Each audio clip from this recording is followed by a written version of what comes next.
Membangun infrastruktur kesehatan global adalah fokus utama Presidensi G20 Indonesia. Bagaimana bentuk kerjasama yang dibangun antar anggota negara G20 selama Indonesia memegang Presidensi G20 selama 1 tahun terakhir. Berikut wawancara produser Lapangan CNN Indonesia, Fina Nabilah, bersama Dr. Bruce Aylward, Senior Advisor to the Director General WHO terkait struktur kesehatan secara global. Infrastruktur kesehatan global adalah isu fundamental yang dibahas selama Indonesia pemegang presidensi G20.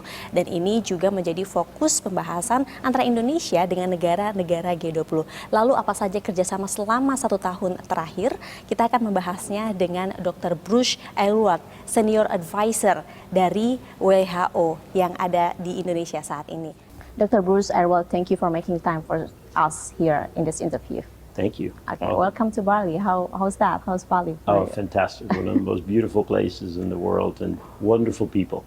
And you are here for Indonesia G20 presidency. That's correct. G20 Bali Summit. And one of the fundamental themes in G20 presidency is global health infrastructure. How does the World Health Organization perceive about this fundamental issues? Well, it's fantastic that the presidency has taken on the issue of the global health infrastructure because as we saw during the COVID pandemic, we have huge weaknesses in the global health architecture.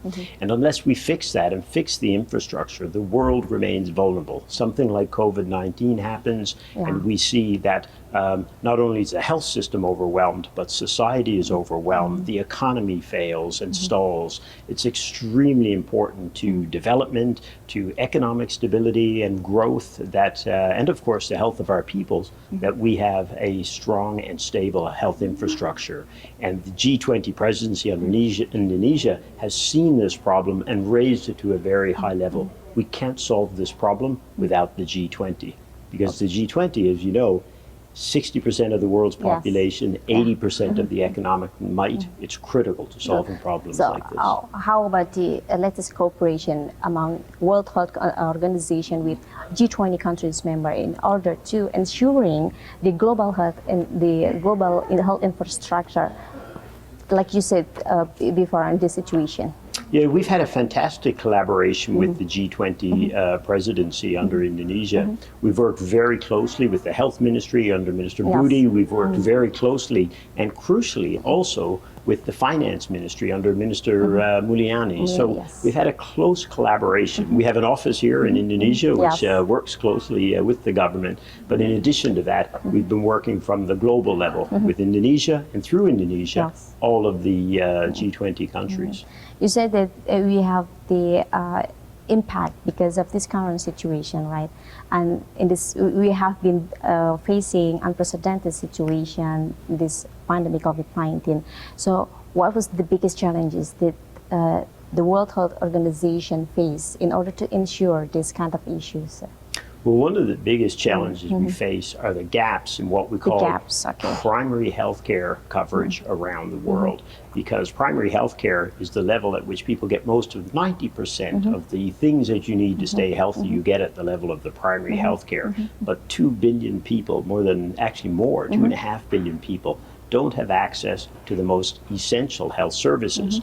And when that happens, when something like COVID hits the system, it breaks down all over the world, and because we have such an interconnected world, we all suffer. We cannot solve problems like COVID without the whole world working together. Speaking of the gaps, so what is the most important country that you need to focus on in order to reduce the gaps that you said before? We are missing probably over 15 million healthcare workers around the world. You have to have the workforce. And if you have the workforce, then you give them the vaccines, you make sure they have the training, you make sure they can do the surveillance. But we have to start by making sure we have the healthcare workers. And as you saw in this pandemic, the healthcare workers were very badly hit. They worked extremely hard, they got sick with COVID, they had the mental stress, a lot of burnout, and it just shows the challenge. That is the fundamental. We have to fix that, and then we build the rest of the health system around that. Okay, and how do you, the World Health Organization, to increase the number of health worker in those countries? I mean, in So first of all, WHO is on the ground in over 150 countries in the world. So we're physically present to help governments, help partners to move forward on problems like this. And what we also have, because of that network, we were able to look at the countries that have already solved this problem. Many countries have solved the challenge of primary health care or begun to solve it, and the workforce problems. We've seen great progress in places like India and Indonesia and parts of Africa. And what we do as the World Health Organization is look at those best practices, help share those between countries, and then we help countries advocate and apply those messages to be able to strengthen their services. yes.